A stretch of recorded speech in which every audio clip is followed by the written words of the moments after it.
Hey, what's up, guys? I just got back from Houston, and I'm still black. And this is the Black Business School, theblackbusinessschool.com. I had some notes on something I wanted to kind of cover today, but I'm not going to read my notes because I'm driving a car, and you should not be reading notes while you drive, because reading and driving is probably as bad as drinking and driving. But anyway, as you come in, what's going on, John and Twan, and who else is in here? Shout out your city. Let me know what city you're from. Chadrick, what's going on? Daniel Young, hello, hello, hello. Man, I had a list of points I wanted to make on this topic. Let me tell you guys one of my shortcomings. Sometimes I feel so disorganized. Does anybody else go through this?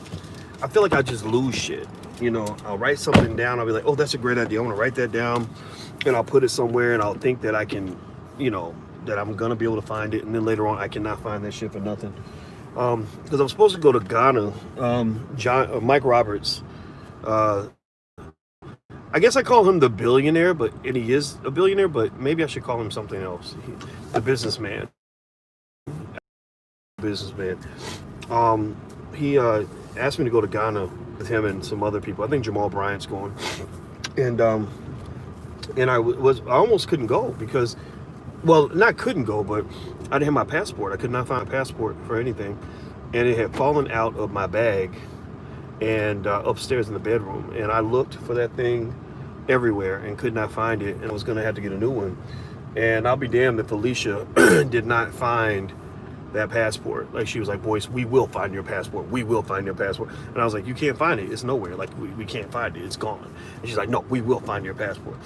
And and I was doing a video, and she literally walked in and was just staring at me like nigga, what? You know, like she had the passport in her hand. She's like, what? I was like, damn, okay, I bow to you. Shit, I mean, you corrected my ass, didn't you? Makes you appreciate a smart black woman in your life. If you ever want your life to improve, get you a smart black woman who can at least minimize the drama. You're gonna always have, like, as a guy, like the guys that are in the room that are thinking about it, like you'll never get away from the fact that men and women are just different. We're just different, and so sometimes the differences pop up, and you're like, okay, why doesn't she think the round hole is round? Why does she think it's square? I don't get it, right? So you're just different, but the differences are outweighed by the benefits, the complementarities, right? So I choose to look at it as, we're different. That's a good thing. That means that we're gonna, complement each other, right? So anyway, let me jump into this conversation. So Donald Trump goes to Atlanta and gives a speech with a bunch of black people, and it's really interesting. He's formed some sort of coalition for the election, something African Americans for Trump or something like that. I can't read your questions. I apologize. I can't see. I would look at your questions, but I don't want to die today. Maybe later, but not today. Anyway, in this coalition, they, he was speaking. He gave a speech, and there were a bunch of black people that showed up. And I know a lot of us, we're very quick to say, oh, y'all cooning, you're a bunch of coons. I think that we should grow beyond that. I just really do. I kind of think, because I know a lot of coons in the Democratic Party. Now, don't get me wrong, black people who are just out really fighting for Trump like that, I don't understand them very much, because I don't understand why you would, have to feel like you have to align yourself with him. But I think that you... no, I'm not holding any workshops in Ghana, Malik. It's somebody else organized the trip. I'm just a visitor, honestly. I'm a student. I need to learn. And maybe, but at some point I would like to hold something in Ghana. So it is going to happen.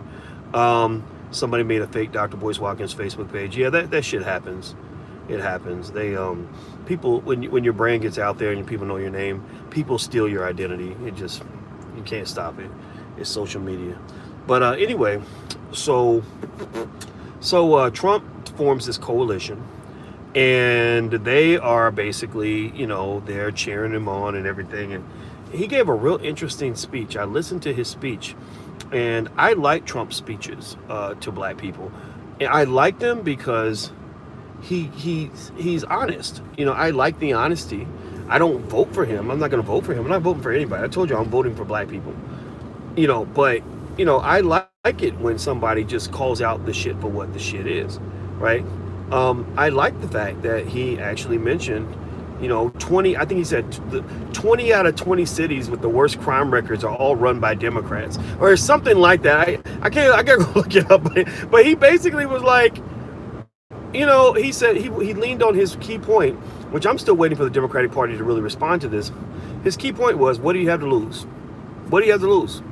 And he goes down this list of all of the horrible statistics that have come into existence in cities that are run by Democrats. He's basically just pointed out what you and I already know. I mean, give me a yes or no. Yes or no. Do you feel the Democratic Party has just done wonderful things for the progress of black people? Give me a yes or no. Do you feel like yes, do you think the Democrats have just been wonderful for black people, or no, they haven't delivered on hardly shit? Like, seriously, I fuck the Democrats, man. Like, I ain't got no love for them at all, because every time I'm listening to them talk, they're talking about something that white people care about. And I live in Chicago,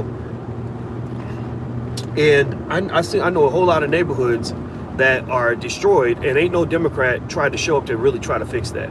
I went to Atlanta, West Atlanta, burned down buildings, like brothers just on the corner. Only people that are getting money were the white construction workers who would come from the suburbs to come in and get paid. I have no love for the Democratic Party, none. So I watched Trump's speech as a neutral, I'm not gonna say neutral observer. I'm very biased in favor of black people, but I don't get caught up in Democrat or Republican. But I like Trump's speeches because I like the fact that he puts the Democrats on notice. I think it's like a good cop, bad cop sort of thing, to the point where I believe that, the Democratic Party now more than ever is being forced to work for the black vote. They're being forced to work for the black vote. And the reason is because you got people out there pointing out the fact that they haven't done anything for black people. Even when Elijah Cummings was here, when Trump said Baltimore was infested, Cummings got all offended and all that stuff, but he didn't actually do anything to try to fix the problems in Baltimore. A lot of people I know in Baltimore were not happy with Elijah Cummings' leadership, and no disrespect to him, but and people, and I remember asking, I remember when Cummings died, I asked a question on Twitter, and I just said, what did Elijah Cummings say about Tatiana Jefferson's murder right after she got killed? And people got really mad at me, and they said he was busy, he was fighting for his life, Dr. Watkins. He doesn't have time to comment on Tatiana Jefferson.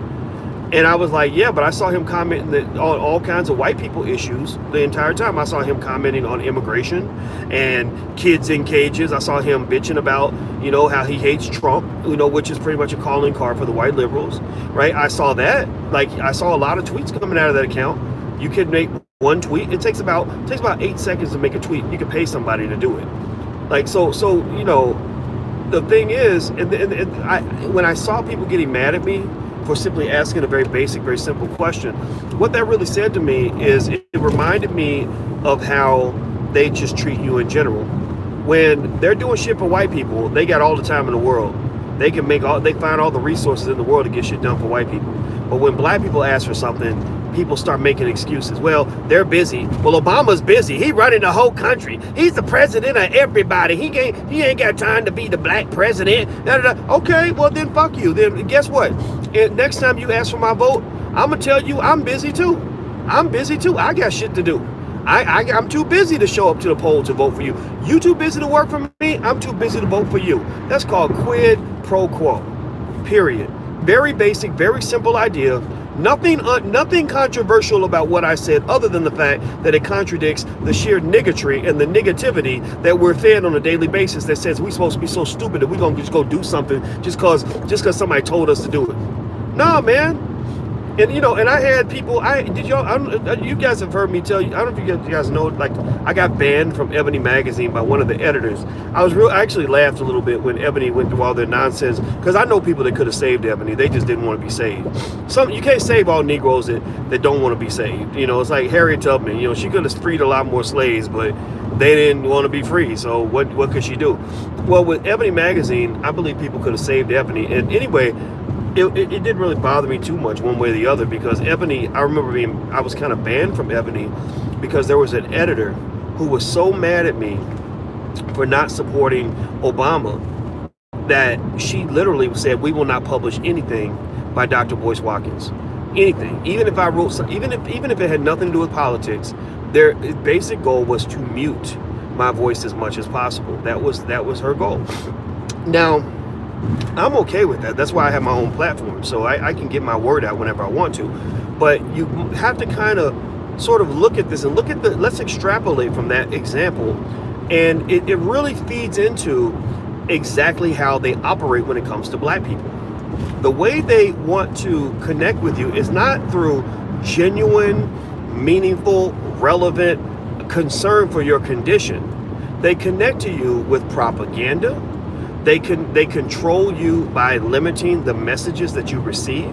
Do you know that there are some black radio stations out here that, during when Bernie Sanders and Hillary were fighting for the nomination, there were radio stations who literally would tell some of the guests, do not mention Bernie Sanders at all. Do not say his name.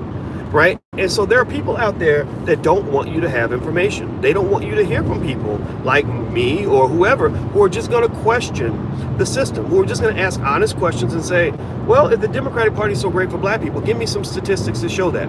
Prove to me that black people have benefited from Democratic leadership. Those are dangerous questions because they know what the answers are. And so at the end of the day, the most revolutionary thing a black person can do is to give knowledge and access to information to black people. I don't have to have an agenda or be biased when I share information with you. All I got to do is give you the truth, and that right there makes me very dangerous. So basically, because at the end of the day, I've never told anybody not to vote. I've never told anybody who to vote for. I don't do that. I'm not interested in that. I don't care about that. I just told you, you do what's best for you. You do what's best for you. And it's flabbergasting how I'm defined to be a dangerous scholar because I simply tell people to do what's best for your family, to do what the white people are doing. White folks are doing what's best for them. The Republicans are doing what's best for them. Trump is doing what's best for him. The Democrats are doing what's best for them. Black people, you should do what's best for you. So ultimately with this speech with Trump, his whole point on what do you have to lose, he mentioned the crime bills that the Democrats have passed that have absolutely devastated and annihilated the entire black community. I hope that means that he's going to work a little bit harder on prison reform, whoever the president is, because I think that hopefully they can agree across the board that they need to do that. They need to fix that. And here's the thing with criminal justice reform. Sorry, my nose keeps itching. With criminal justice reform, the problem that I had with Obama and Trump and all of them is they kind of do these things in a one-off kind of capacity. Like they'll go and get one person out of prison at a time. Then they'll go get one more person. Or then you'll have a movie about the Central Park 5. And the problem with that is that you're never going to fix the problem when you keep doing these one-offs. Like the Central Park 5, that story was terrible. I couldn't watch the movie because it's too real for me. I'm not interested. Like when you're a black man and I'm the same age as the guys who went through this, I'm picturing myself going through the trauma of what they went through. I don't want to watch that. It's too real. I know people who've gone through that. So I don't know about you guys, but I didn't need to watch that motherfucking movie. I'm like, this is a movie for white people so they can maybe learn what we're going through, but it ain't a movie for me. Well, like there's another brother who wrote a book where he mentioned me in the book, and I forgot his name, but is it Kendu Isaacs or is that an actor? I don't know. I don't remember. But anyway, this brother, he's a scholar, smart guy. He wrote a book called How to Be an Anti-Racist or something like that. It's a New York Times bestseller, and he's a smart brother. And somebody said, "Hey Doc, you're mentioned in his book," and I'm like, "Really? Oh, cool, yeah, nice, that's cool." And they were like, "You should read the book," and I'm like, "Why should I read the book?"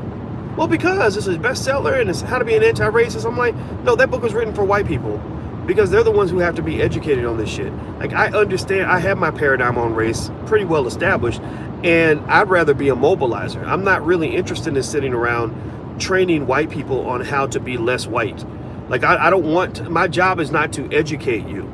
You see, and that's the integrationist philosophy. The integrationist philosophy says that you as black people should take pride in being the moral compass of America. You are the canary in the mine, and you are the conscience of America. You are the one that reminds America that it's wrong to do fucked up shit to other people, right? You are the ones who are supposed to sit there and get beat upside the fucking head so that other people can feel guilty about how badly they're treating you.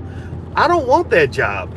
I don't want that job. I'm not here to educate you and make you feel better about whatever it is you're doing or help you understand how to be a better person. I'm here to make my people better. I'm here to make my people stronger and help them compete. And so, I think that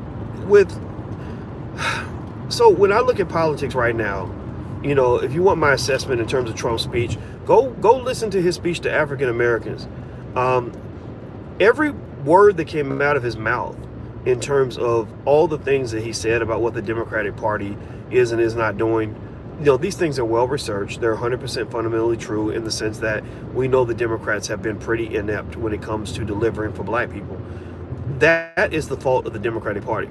The rise of Donald Trump is not the fault of black voters. It's not it's not y'all's fault. They want to blame everything on black people. Everybody like to blame it on the black guy. That's why, in fact, they blame it on black men specifically, kind of like the Harry Tubman movie. Like with slavery. Well, white people don't want responsibility for slavery, so we're going to make a movie and create a fake bounty hunter and make him the most violent person in the entire movie. Like, seriously, like that's the craziest thing, that you make a slave movie and you got all these damn slave masters to choose from, and you somehow create an artificial black character that did not exist, and he becomes the most violent character in the fucking movie. Fuck you and that movie. Seriously, I can't believe the Klan could not have done a better job of portraying some bullshit on screen. It was insane to me that they did that. But anyway, this is kind of the same thing, with same narrative with the Trump thing.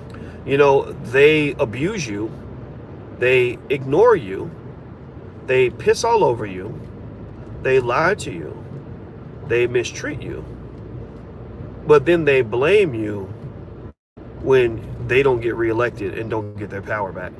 Don't blame me, motherfucker. Blame yourself. Blame yourself. Because, if you are delivered, if you had been honest, black people are very honest. Like, we're good people. Unfortunately, sometimes that's why we get our asses kicked, right? Because we're all polite and shit, and everybody else is at war with us. But we're trying to be all friendly and helpful to everybody. We're trying to be the moral conscience of America because we want everyone to like us. Like, we're like the kid who gives away his lunch every day and gives away his lunch money too, because he's trying to make friends, and everybody just kicks his ass and pees on him and takes his money, right? So anyway, like, I think that's fine to be nice and kind and good, but I think that there's a point where you got to think about yourself, and I think that we have to kind of have a commitment to black first. So my thought is, like, look, I'd be willing to vote for any presidential candidate of any political party if I cared enough to do so. But whoever I vote for has to help me clearly understand exactly how black people are directly benefiting from your presence, and don't bring me like stuff that's going to insult my intelligence. Like, don't, like that's what I feel so bad, because I meet somebody, I see black assimilationists who will come to me with like some damn bullshit statistics that they scrape from the bottom of a monkey's ass, and literally be like, well, Dr. Watkins, since when Obama was elected, there were 200,000 more African Americans who now have sneakers than there were before. Like, it's just like stuff where it's like, yeah, but I live in the black community. Like, I'm in this, and I don't see anything that tells me, any data either, that tells me that the condition of black people is better. When you tell me black wealth is still plummeting to zero by 2053, then what have you really done for us? What have you really done for us? You haven't, I'm watching you on TV. You won't say our name. Obama's scared to talk about black people even after the presidency's over. The Obamas do not really talk about black people like that. They kind of relate to us, but they're not really in the fight with us. Like, they're not really in the fight on the real issues with black folks. You know, when all those shootings were happening, Tatiana Jefferson and the one before that in Dallas, Botham Jean and all that, the Obamas didn't say nothing. They said zilch, not one word about any of that, because they're like, we don't want to fuck with any of this shit. We're not really trying to go to bat for black people like that, right? And so to me, that's what it really boils down to, right? Is, you know, if you really want to know who's on your side, you got to look at who goes to war with you when the shit gets heated, when the stuff gets hot, and there's you know, there's a price to be paid. Who's showing up to battle for you? You know, when Tatiana Jefferson got shot, everybody, the whole black community froze when that poor lady got killed by that police officer, you know, in her house.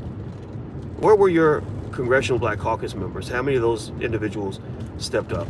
How many? Which one of the Obamas, you know, sent out a word of condolence to the family or said something about the incident?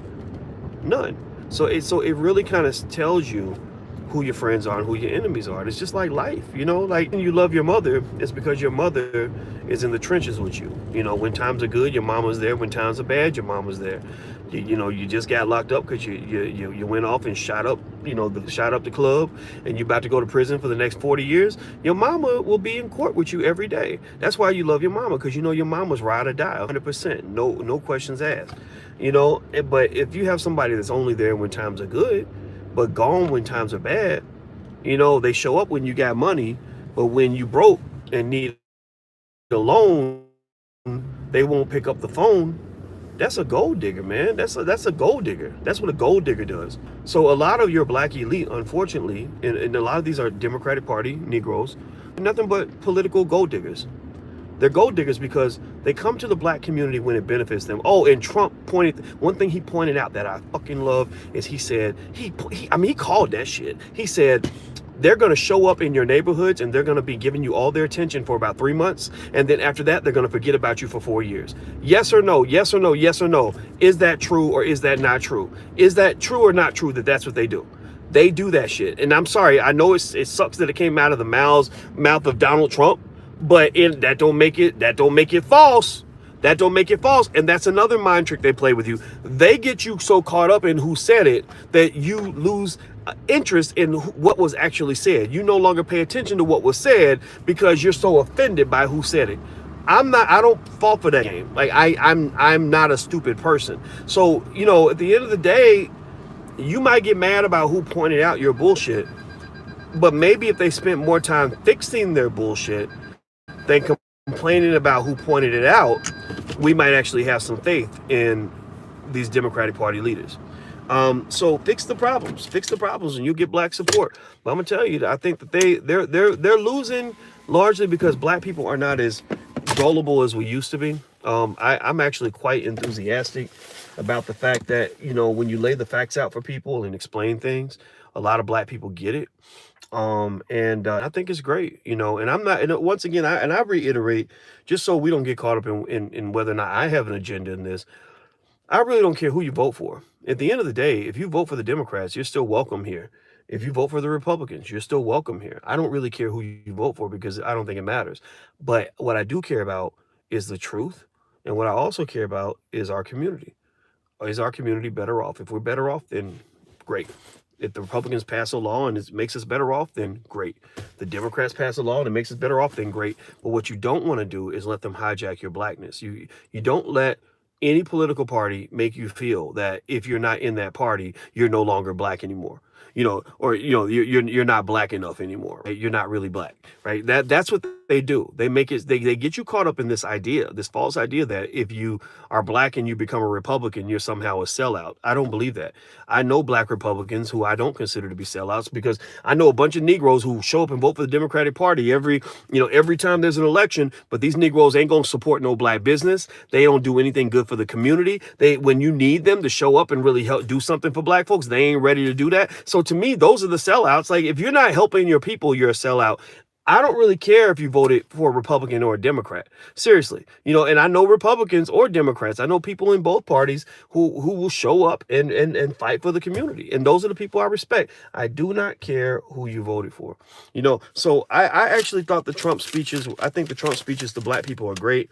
I think that I'm totally okay. I'm not afraid of another Trump presidency. I totally am fine with Republicans being president until the Democrats get their shit together. And once they come back and earn our vote, then I'll say, I think I'm gonna go vote for a Democrat this time because they finally got some damn sense. But I haven't seen anything that's really inspired me. It just hasn't happened. So anyway, let me see here. Black conservatives are not for poor black people, are not for Pope black people. Or you mean poor black people? What's his Marquise? I think, it's funny. He did actually in the speech talk about poverty rates in the black community. He actually talked about how the poverty rates dropped since he's been president, but that's because the whole economy is just doing better. And that's actually his strength, is that the economy is great. The stock market has been great. I mean, I haven't, when I've been teaching my students, in my stock market class, so the URL is theblackstockmarketprogram.com, that's theblackstockmarketprogram.com. Feel free to check it out. It's really good. I just talk to my students about investing. I don't really get into like, oh, you shouldn't invest because there's a Republican in office or Democrats in office now, so things are going to get better. I just make sure they understand that what's going to change your condition is what you do. If you do the wrong things, then your life will always suck. If you do the right things, then your life is going to be better. That's it, period. So let me see here. Doc, you tripping? Those judge nominations will last for the next 30, 40 years. Well, Obama had 8 years to nominate judges. How many judges did he nominate? Every president who is in office can nominate judges. That doesn't scare me. You're still living in America, so it is what it is. And again, conservative judges aren't always worse than liberal judges. Liberal judges are the ones who want to call black people homophobic because you go to church and you believe in the Bible, or they're the ones who want black men to go to prison under this Me Too bullshit to where they're acting like telling the girl that she's pretty, it makes you like a rapist. I'm not supporting any of that. I'm not supporting any of that nonsense. That stuff is crazy. They've gone too far to the left, and I'm sorry. I'm not going to let you call me homophobic because I say that boys should use the boys' bathroom, or that I don't believe you because you were a guy last week and now you want to be a woman today, and then you're going to be a guy next week. It's stupid. It doesn't make any sense to me. So basically, I don't like a lot. If I really look conservative and liberal in terms of which ideas I like and don't like, I probably like more conservative ideas than liberal ideas. I just don't want to be a Republican. Black people in general are actually very conservative people. We don't go for all this LGBT shit. We're not really down for the immigration shit. Open borders, just let everybody in and so that they can dilute your vote. That doesn't even help you. Why would you want everybody to come from other countries so that your vote no longer matters? They got y'all stuck on stupid. They literally got you hustling backwards, literally voting against your interests. You make fun of the dumb rednecks who vote for Trump because they're voting against their interests, which they are. But I'm sorry, they got us looking like boo-boo the motherfucking fool right now because they got us voting way against our own interests. It is not in the interest of black people to have wide open borders. Don't get me wrong. No disrespect to anybody from other countries, but there's a way you're supposed to go through the immigration process, seriously. And they don't even, seriously, they're literally saying that we've got federal laws and we want you to let everybody else violate federal law. We want you to let all the Mexicans violate federal law by coming into the country illegally, but black people can't violate federal law because you got an Uncle Bobo who's been locked up on drug charges since 1988, but they ain't gonna let him out. But even though he violated federal law and he was a non-violent offender, just sold a little dope so he could feed his family, so they'll keep his ass locked up. But they expect you to be okay with letting 10 million Latino people come across the border and dilute your vote. Your vote won't matter anymore. Your vote doesn't matter nearly as much as it used to, and it won't matter at all in the future because they're bringing in so many people from other countries that your vote is going to be a smaller percentage of the population. So basically, I'm just talking about common sense. Seriously, literally just common sense. Just vote in your own interest. Man, my guy. Seriously, don't make fun of those toothless Trump rednecks, those MAGA hat wearing idiots who vote for a billionaire who literally cares nothing about. Trump don't give a damn about them poor white folks. We know that. Right? We know that. But you're a damn motherfucking fool if you think the Democrats, these rich Democrats, give a damn about you. That's what I'm saying. Anyway, those judges will play out in the Byron Allen case. Honestly, I don't think the world's going to change one way or the other if Byron Allen wins the lawsuit or doesn't win. Honestly, I just don't. I just am not. It was hard to sue for discrimination anyway. I don't think it's going to get that much easier ever. I mean, most of y'all in here have been victims of racial discrimination and probably couldn't even find a lawyer that was even going to take the case. So really, I just really don't think I mean, and again, I wish Byron Allen well on his suit, but I think that sometimes we get caught up in symbolic issues instead of the fundamentals. It's the fundamentals, man. It's like think about like use a football analogy. I was thinking about football because my Ohio State Buckeyes are kicking ass this year, and I think they might win the championship. So you think about football, right? If you play football, you could get fancy and cute with your plays. You could do, what they call it, a triple reverse, flip back to the quarterback and run, throw the ball 80 yards down the field or do all these other, fancy, crazy plays. Or you could just do basic stuff, right? Just run, pass, run, pass. Stick to the fundamentals, right?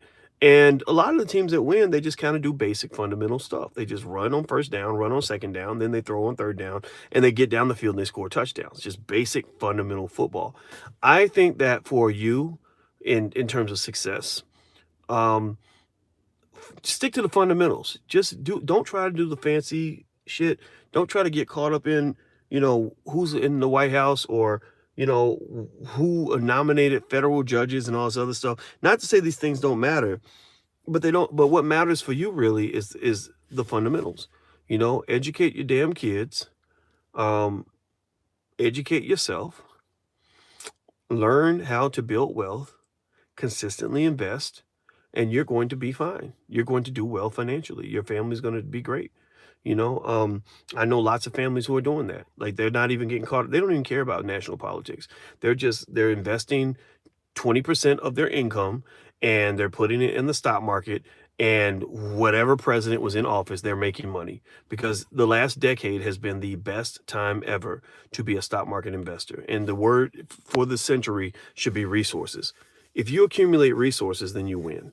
If you have no resources, it don't matter. You can have the moral high ground. You can be righteous and all the other shit. Don't matter. You're still gonna lose. Because the person with resources, the team with resources wins. So if you want to be secure, learn to accumulate resources. That's it. Focus on the basics and focus on what matters in your family. Please hurry up and go to Ghana and tell us how to invest in the continent. I will, Michael. I'm gonna do that for sure. That's why I decided to go, because I felt like I owe it to the world to try to be a smarter black man and use my platform in a more appropriate way. So anyway, I want to take your financial class, Dr. Boyce. Okay, thank you. You can go to theblackstockmarketprogram.com, THE. That's theblackstockmarketprogram.com. So theblackstockmarketprogram.com. Also, we have the blackfinancialchannel.com if you guys want to just follow daily financial news, stuff like that. Let's not be fooled. Trump one time was a Democrat, so was Reagan. Yeah, they don't care. They don't care. They jump from party to party. It's a game for them. It's really a game for them. And at the end of the day, they all end up rich and the masses end up poor, So I'm just telling you, you gotta, if you want to, if you want to be good financially, don't play the same games as everybody else. That's what I'll say. All right, guys, I'm about to go. Hit the thumbs up button, please, if you haven't done that yet. And I'm going to go take a nap. I just got back from Houston, so I'm kind of tired. We're doing our spades tournament tonight, so if you'd like to join our spades tournament, if you live in the Chicago area, you can go to drboycechicago.com, drboycechicago.com.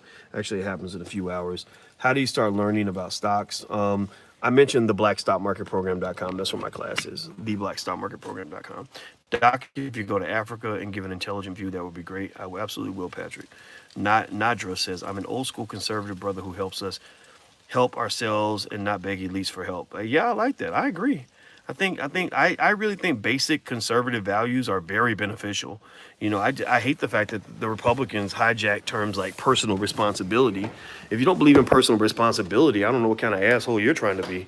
Seriously, like who goes through life not believing in personal responsibility? You're not a blonde-haired white woman.